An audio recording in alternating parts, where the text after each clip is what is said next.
फरहत जावेद साहिबा हैं, BBC London के लिए रिपोर्टिंग करती हैं और अच्छी रिपोर्टिंग करती हैं और वो मुसलसल जो ह्यूमन राइट्स के इश्यूज हैं वो उठा रही हैं। उन्होंने एक स्टोरी की है और उस स्टोरी के भी मंदरजात बड़े इंपॉर्टेंट हैं। उन्होंने खास तौर पे ये रजीम चेंज के बाद जो कुछ हो रहा है उस पे बात की है। उसमें उन्होंने कहा है कि एक नाम नहीं जाहिर किया। उन्होंने जो विक्टिम फैमिलीज थी, जो मुतासरीन खानदान थे और बड़े मोतबर खानदान जो पिछले 22 महीनों से उन्हें देखना पड़ा, जेलों की सलाखों के पीछे जाना पड़ा बगैर किसी गुनाह के, और सिर्फ इसलिए कि वो चंद अफराद जो कि पाकिस्तान के सिस्टम को कंट्रोल किए हुए हैं और हमेशा से कंट्रोल करते हैं, वो जो चंद अफराद हैं गिनती के 2-4, उनको उनकी पॉलिसियों को वो तनकीद का निशाना बना रहे थे। और यहां तक कि वो सीनियर मोस्ट फौजी अफसरान थे जो कि 3 स्टार 2 स्टार जो रिटायर्ड हुए और जो आंख का तारा थे इस रजीम चेंज से पहले, और उनकी राय को कहा जाता था कि इनकी राय बड़ी वजन रखती है GHQ में भी और अदरवाइज भी पावर कॉरिडोर्स में भी, लेकिन वो भी जेर अताब आए और पेंशन्स रोक दी गई। बहुत कुछ मजालिम उनको भी, उनके खानदानों को भी मसाइल का सामना करना पड़ा। उनकी माएँ बहनें बेटियां भी मुतासर हुई इस सारे रजीम चेंज के बाद।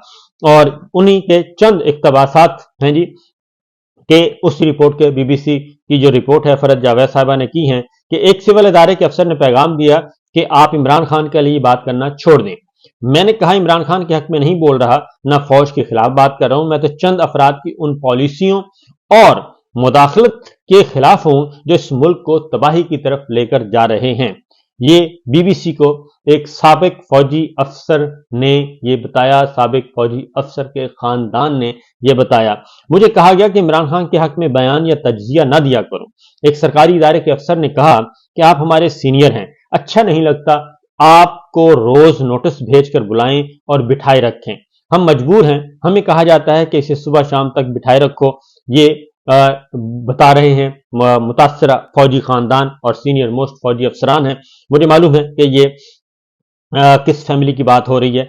मैं वो लम्हे कभी नहीं भूल सकती जब वर्दी पहने नौजवान मेरे बेगुनाह शौहर पर बंदूक ताने खड़े थे, और कोई गैर जुल्म करे तो दुख नहीं होता, ये तो अपने थे।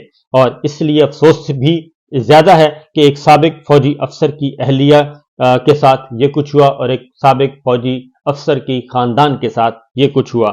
मुझे GH को बुलाकर कहा गया कि लोग आपकी राय का एहतराम करते हैं, आर्मी चीफ की हिमायत करें। मैंने कहा मैं कहीं बात नहीं करूंगा, हमारी फैमिलीज को धमकाया जाता है, फोन टेप होते हैं, नजर रखी जाती है, हालात खराब हो गए हैं। ऐसा कभी नहीं सोचा था। ये सारी गुफ्तगू एक साबिक लेफ्टिनेंट जनरल की जो है वो गुफ्तगू हो रही है। तो ये सिचुएशन, इस जस्टिस अख्तर मिनल्ला साहब की बात सुन लें। तारीख हमारी यही है कि हमने 1947 से ये सिलसिला शुरू किया कि सही आवाज को दबाना है, क्योंकि हमेशा गलत आवाज को दबाया नहीं जाता। गलत आवाज खुद ब खुद ही खत्म हो जाती है, कुछ अरसे के बाद उसको पजीराई नहीं मिलती। गलत आवाज को कभी पजीराई नहीं मिलेगी, बातिल को कभी पजीराई नहीं मिलेगी, उसकी एज बहुत कम होती है। हमेशा सच को दबाया जाता है, सच्ची आवाज को दबाया जाता है, क्योंकि वो तासीर होती है उसमें और वो लोगों को अपील कर रही होती है।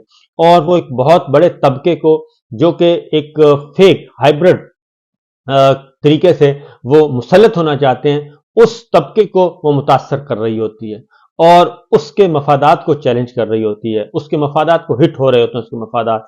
इसलिए सच की आवाज हमेशा दबाई जाती है, सच की आवाज पे सजा दी जाती है, और वो दी भी इसी तरीके से जाती है। इमरान रियाज खान का कोई कसूर नहीं था, शहीद अरशद शरीफ का कोई कसूर नहीं है, बाकी जितने भी जर्नलिस्ट हैं जिन पे गद्दारी और बगावत के मुकदमात दर्ज हुए हैं उनका कोई कसूर नहीं है। इस वक्त जितने भी सियासी कैदी जेलों में कैद हैं उनका भी कोई कसूर नहीं है, महज इसलिए कि ये सारी की सारी एक साबिक लेफ्टिनेंट जनरल ने अपनी रोदात सारी की सारी बता दी, उसकी फैमिली ने बता दी कि पिछले 22-23 महीनों में हुआ क्या है।